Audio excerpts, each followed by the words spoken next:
Bien chicos, resta hablar sobre el último tipo de dilatación o expansión térmica, como lo es la dilatación o expansión volumétrica.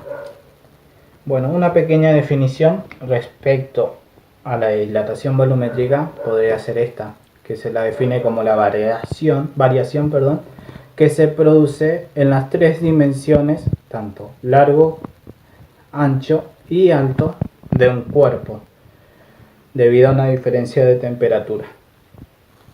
Entonces, proseguiremos con un ejemplo.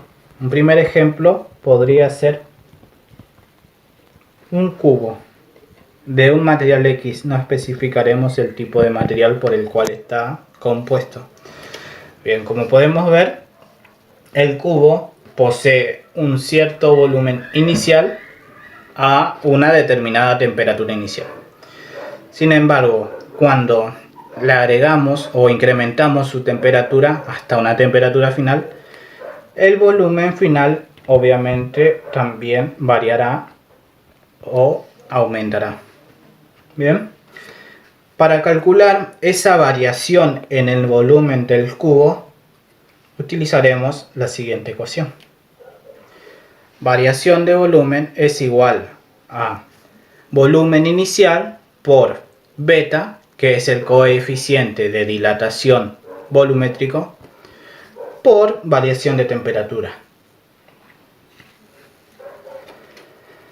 Bien, si descomponemos esta ecuación nos quedaría de la siguiente manera. Volumen final volumen inicial va a ser igual a volumen inicial beta. Lo podemos calcular mediante la multiplicación del coeficiente lineal por 3 por variación de temperatura, que va a ser igual a temperatura final menos temperatura inicial. Bien, bueno, al igual que tanto en la dilatación superficial como en la dilatación lineal, para calcular el volumen final pueden utilizar cualquiera de estas dos opciones.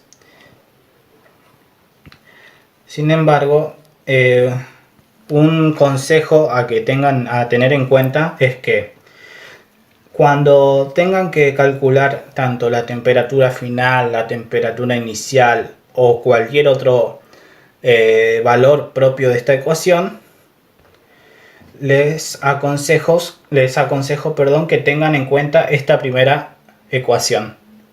A partir de esta ecuación hacen el despeje del dato que deseen calcular. Bueno, ahora pasemos a un segundo ejemplo, en el cual tenemos un fluido que se encuentra contenido dentro de un recipiente. Cabe mencionar que cuando estamos haciendo referencia a un fluido, podemos estar hablando tanto de un líquido como de un gas. Eso es importante a que lo tengan en cuenta. Bien, como podemos ver, tanto el recipiente como el fluido se encuentran con un volumen inicial a una cierta temperatura inicial. Nuevamente, aumentamos su temperatura hasta una temperatura final y tanto el recipiente como el líquido o el fluido aumentarán su volumen. Sin embargo, en este caso tendremos en cuenta solamente el aumento en el volumen del fluido para explicar cómo se calcula sus incógnitas. Se utiliza nuevamente la misma ecuación que en el anterior ejemplo. Sin embargo, la diferencia entre el ejemplo número 1 es que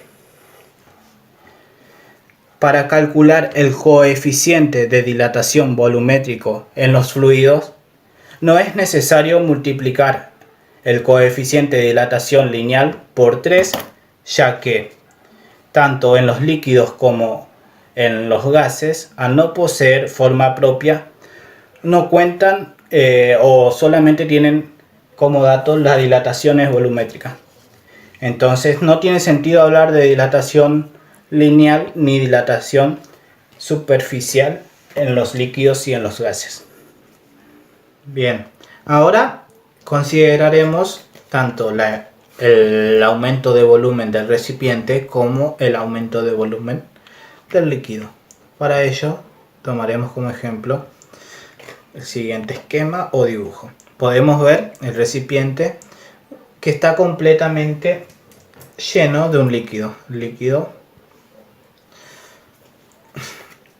Luego, si nosotros aumentamos la temperatura hasta una temperatura final, podemos ver que se produjo un aumento en el volumen del recipiente y también un aumento en el volumen del líquido, a tal punto que transborda o se derrama, como podemos ver. Pero ¿por qué se derrama si el recipiente, también se dilata o aumenta su volumen? Eso es porque las partículas que componen al líquido vibran con mayor intensidad que las partículas que componen a los sólidos. Es por ello que la separación que se produce entre las partículas cuando éstas vibran en los líquidos es mayor que la separación que se produce entre las partículas que forman a los sólidos. Por eso mismo es que en este caso se produjo un derrame del líquido. Bueno, para dejar esta idea lo más clara posible, vamos a plantear un ejemplo del mismo. El ejemplo nos dice: un recipiente cuyo volumen inicial es de 150 centímetros cúbicos está completamente lleno de glicerina a una temperatura igual a los 20 grados Celsius. Al calentar el conjunto hasta 150 grados Celsius, se observa que se derrama 2,5 centímetros de dicho líquido. Bien, una primera incógnita es: ¿cuál es la dilatación aparente? Para explicarlo, seguiremos utilizando ambos gráficos. La dilatación aparente, como pueden ver escrito ya, es 2,5 centímetros cúbicos. Y se lo define como dilatación aparente al líquido que se derrama. Bien, en este caso, como pudieron ver, se derramó debido a la dilatación. Se derramó una cierta cantidad de líquido. Esa cantidad de líquido que se derrama es la que se denomina como dilatación aparente. Y ya la consigna nos la otorga directamente, nos otorga el valor, que es 2,5 entonces. Bueno, pasemos a la segunda incógnita. ¿Cuál es la dilatación real? La dilatación real se obtiene mediante la siguiente expresión. Entonces, dilatación real es igual a la dilatación aparente más la dilatación del recipiente. Bueno, pero como podemos ver, dilatación aparente tenemos, pero dilatación del recipiente aún no la hemos calculado. Entonces, para llevar a cabo dicho cálculo, vamos a calcular cuál fue la dilatación total del líquido, de la glicerina en este caso. Para ello utilizaremos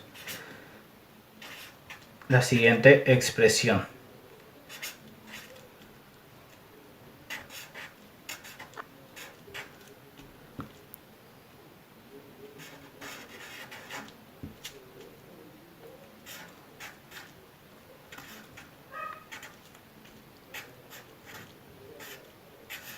Bien, si nosotros extraemos los datos, vamos a obtener que un primer dato otorgado por la consigna es el volumen inicial, que va a ser igual a 150 centímetros cúbicos. Un segundo dato, voy a sacar la tijera, es la temperatura inicial, que va a ser igual a 20 grados Celsius. Un tercer dato va a ser igual a la temperatura final, que va a ser igual a 150 grados Celsius. Entonces, tenemos el volumen inicial, tenemos temperatura final, temperatura inicial. Nos falta un dato, que es el coeficiente de dilatación volumétrica de la glicerina, la cual es igual a 0,51 por 10 a la menos 3, 1 sobre grados Celsius. Y ahora solo resta reemplazar los datos en la ecuación. Entonces dijimos, volumen final es igual a nuestro volumen inicial, que es 150 centímetros cúbicos, por 1 más nuestro coeficiente de dilatación volumétrica, que es 0,51 por 10 a la menos 3, 1 sobre grados Celsius, por nuestra variación de temperatura, temperatura final 150, saquemos esto, 150 grados Celsius menos 20 grados Celsius. Bien, ahí ya está representada nuestra ecuación. Cambiemos de bolígrafo. Vamos a comenzar por resolver la variación de temperatura. Vamos a ir paso por paso. 150 centímetros cúbicos por 1 más 0,51 por 10 a la menos 3, 1 sobre grados Celsius. 150 menos 20 son 130 grados Celsius. Unidad y unidad se van, grados Celsius y grados Celsius se van, se simplifican. Y solo resta multiplicar 0,51 por 10 a la menos 3 por 130 y a eso sumarlo con 1. 0,51 entonces por 10 a la menos 3 por 130 más 1. Esto nos dará como resultado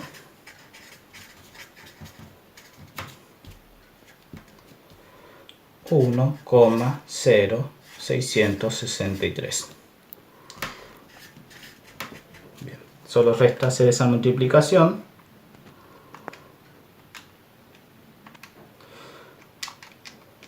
Quedándonos como resultado 159,945 centímetros cúbicos. Bien. Bueno, ahí obtuvimos la variación, el volumen, perdón, final. Ahora vamos a calcular la variación de volumen, que va a ser igual. Volumen final menos volumen inicial. Entonces nuestro volumen final fue 159,945 centímetros cúbicos. Menos nuestro volumen inicial fue de 150 centímetros cúbicos.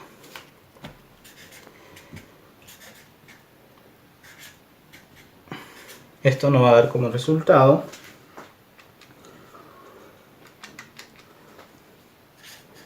9,945 centímetros cúbicos.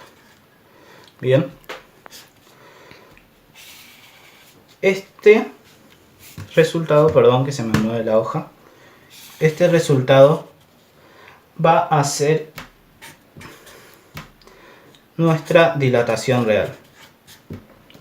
Entonces ya tenemos dos datos, dos incógnitas resueltas. ¿Cuál es la dilatación aparente? Que es la dilatación que se derrama, sería así, la dilatación que se derrama, la glicerina, perdón, que se derrama, que es 2,5 centímetros cúbicos. ¿Cuál es la dilatación real? Es la calculada recién, 9,945 centímetros cúbicos.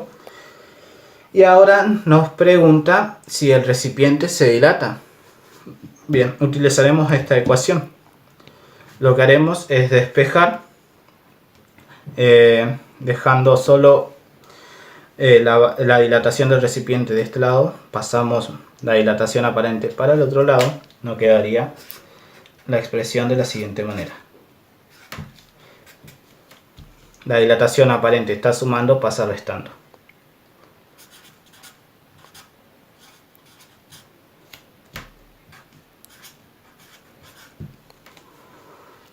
Bien, entonces recipiente, perdón, la dilatación real era 9,945 centímetros cúbicos menos nuestra dilatación aparente 2,5 centímetros cúbicos. Entonces la dilatación del recipiente será